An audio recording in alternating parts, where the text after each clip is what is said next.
নিজের শৈশবের এক ভয়াবহ ও ট্রমাটিক অভিজ্ঞতার কথা প্রকাশ করেছেন বর্তমান সময়ের অভিনেত্রী প্রিয়ন্তী উর্বি। সম্প্রতি দেশে চলমান শিশু নির্যাতন ও সহিংসতার ঘটনায় উদ্বেগ প্রকাশ করে সামাজিক মাধ্যমে তিনি আবেগঘন স্ট্যাটাস দিয়েছেন। সেখানে তিনি স্পষ্ট ভাষায় জানিয়েছেন, মাত্র 4 থেকে 5 বছর বয়সে তিনিও আপত্তিকর স্পর্শ বা ইনঅ্যাপ্রোপ্রিয়েট টাচের শিকার হয়েছিলেন, যা আজও তার মনে গভীর ক্ষত হয়ে আছে।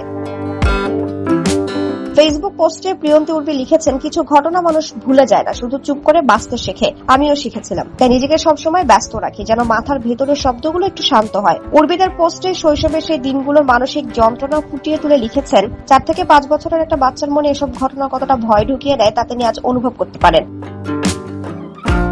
আরো লেখেন, তখন বুঝতাম না ঠিক কি হচ্ছে, শুধু মনে হতো এটা স্বাভাবিক না। আব্বু তো কখনো এভাবে ধরেনি। আজ ভাবি 4 থেকে 5 বছরের একটা বাচ্চার মনে কতটা ভয় ঢুকে যায় এসব থেকে, কত প্রশ্ন, কত অস্বস্তি, কত না বলা কান্না জমে থাকে বছরের পর বছর। সম্প্রতি রাজধানীর পল্লবীতে 8 বছর বয়সে কন্যা শিশুকে নৃশংসভাবে হত্যার ঘটনায় দেশের সব শ্রেণীর মানুষ প্রতিবাদ জানাচ্ছেন, বিচার চাইছেন। এই ঘটনায় অনেক তারকাই প্রতিবাদ জানাচ্ছেন।